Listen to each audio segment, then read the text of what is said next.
शंकर भगवान की उमापति महादेव की। ये भगवान शंकर की अमर कथा कहां से शुरू होती है कि जैसे आज अपने फौजी साहब के दरबार में सभी देवी भगवान इकट्ठा हुए हैं, ऐसे ही एक समय का जिक्र है।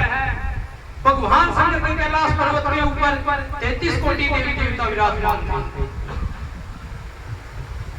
वहां पर कौन? विष्णु जी कहते हैं मेरा भगत इतना महान है, मेरा देव भगत इतना महान है। वहां पर कौन? ब्रह्मा के पुत्र नारद ऋषि। नारद मुनि जी कहते हैं कि हे भोलेनाथ, क्या इस तीनों लोक के अंदर आपका कोई भी भगत नहीं है? भगवान शंकर कहते हैं हे देव ऋषि, ये तीनों लोग मेरे विषय बसते हैं, यहाँ कण कण में शंकर है, और आप जहां भी जाओगे वहीं पर भगवान शंकर का नाम मिलेगा। ये तीनों लोग मेरे भगत हैं। देव ऋषि नारद जी कहते हैं नहीं प्रभु, जैसे एक माता के 4 पुत्र होते हैं लेकिन एक पुत्र उसको सबसे अधिक प्रिय होता है, ऐसे ही आपको कोई अपना भगत इतना प्रिय होगा कि वो सबसे अलग है। भगवान शंकर कहते हैं हे देव ऋषि, इस संसार के अंदर भगत भी 2 प्रकार के होते हैं। इस संसार में मृत लोक के अंदर एक मेरा परम भगत है। देव ऋषि नारद जी कहते हैं प्रभु, हमने तो सुना कि भगत होते हैं। भगवान शंकर कहते हैं नहीं नारद, संसार के अंदर 2 प्रकार के भगत होते हैं, एक होता है भगत, एक होता है परम भगत। भगत किसको बोलते हैं? जो मंदिर में 1 लोटा गंगा जल और 2 फल लेके जाएगा, भगवान शंकर के समक्ष अपनी डिमांड रख के आएगा, उसको बोलते हैं भगत। परम भगत उसको बोलते हैं सुबह शाम भगवान शंकर के मंदिर में जाना, धूप उपासना के साथ संगठन डोल बजाने, और वहां कोई डिमांड नहीं रहती है। भगवान शंकर कहते हैं हे देव ऋषि, चंदैनी के शहर के अंदर राजा हिमाचल मेरे परम भगत हैं, जो आएगा आदर करते हैं, भूखे को भोजन कराने को वस्त्र देते हैं। इतने वचन सुनते देव ऋषि नारद जी कहते हैं प्रभु, ऐसे भगत की तो परीक्षा लेनी चाहिए, मैं आपके भगत की परीक्षा लेना चाहता हूं। भगवान शंकर कहते हैं देव ऋषि नारद, कभी किसी भगत की परीक्षा नहीं लेनी चाहिए। अगर आप वहां परीक्षा लेने जाओगे, वहां से लेकर कुछ नहीं आओगे, वहां पर देकर ही आओगे। नारद ऋषि हट कर लेते हैं, अपनी योग हट में पीड़ा उठाते हैं और वहां से अंतर ध्यान हो जाते हैं, नारायण नारायण की आवाज लगाते और राजा हिमाचल के द्वार पे चले जाते हैं। सभी ने नारद की नाम वीणा के साथ तालियां बजानी है और अपने मुख से क्या बोलना है? भजन नारायण नारायण नारायण भजन नारायण नारायण नारायण भजन नारायण नारायण नारायण भजन नारायण नारायण नारायण शिव नारायण नारायण नारायण भजन नारायण नारायण नारायण नारायण नारायण नारायण भजन नारायण नारायण नारायण श्री कृष्ण गोविंद हरे मुरारी हे नाथ नारायण वासुदेव। श्री कृष्ण गोविंद हरे मुरारी हे नाथ नारायण वासुदेव। श्री कृष्ण गोविंद हरे मुरारी हे नाथ नारायण वासुदेव। श्री कृष्ण गोविंद हरे मुरारी हे नाथ नारायण वासुदेव। हे नाथ नारायण वासुदेव। हे नाथ नारायण वासुदेव। हे नाथ नारायण वासुदेव। श्री कृष्ण गोविंद हरे मुरारी हे नाथ नारायण वासुदेव। श्री कृष्ण गोविंद हरे मुरारी हे नाथ नारायण वासुदेव।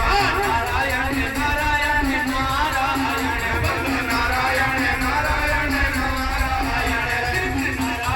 नारायण नारायण भजन नारायण नारायण नारायण नारायण की आवाज लगाते हुए राजा हिमाचल के द्वार पर पहुंच जाते हैं।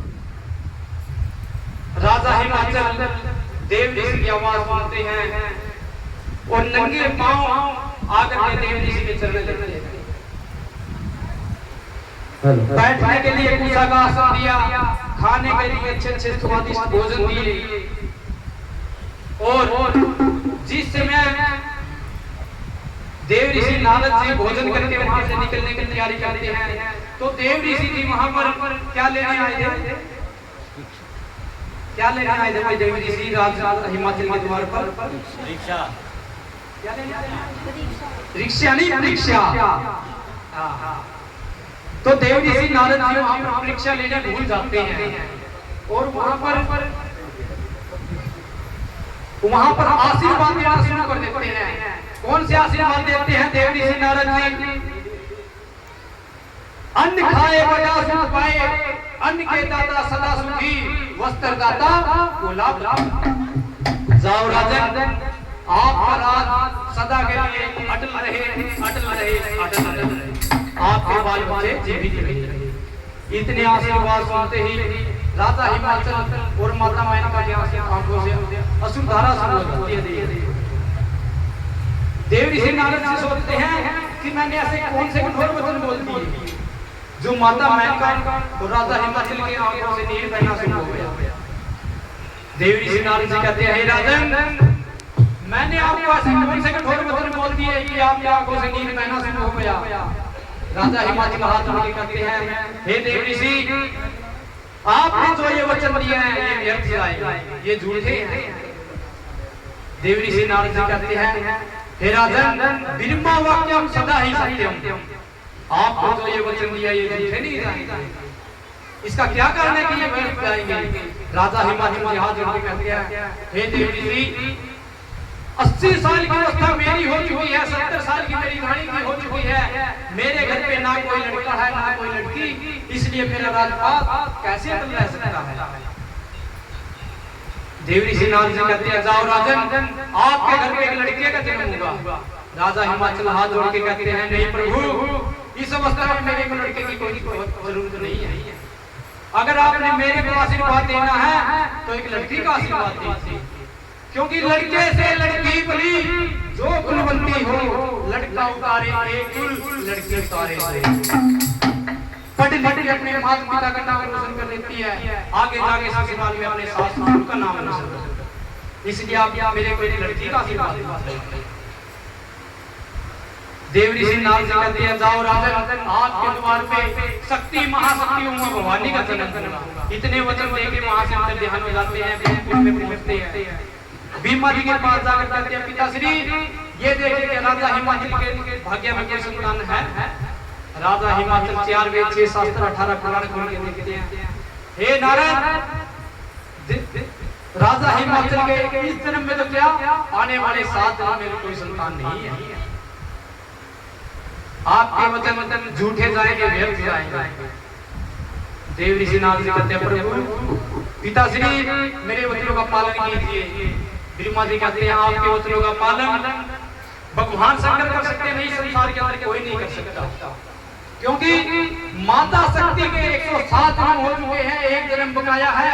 भगवान शंकर अपने भक्तों के लिए ठोकरी माला तैयार कर रहे हैं, इसलिए आप भगवान शंकर के पास जाइए, वहीं आपका कार्य सिद्ध होगा।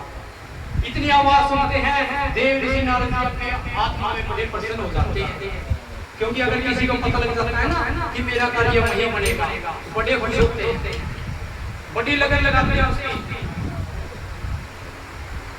देव ऋषि नारद जी क्या काम करते हैं, अपनी वीणा उठाते हैं,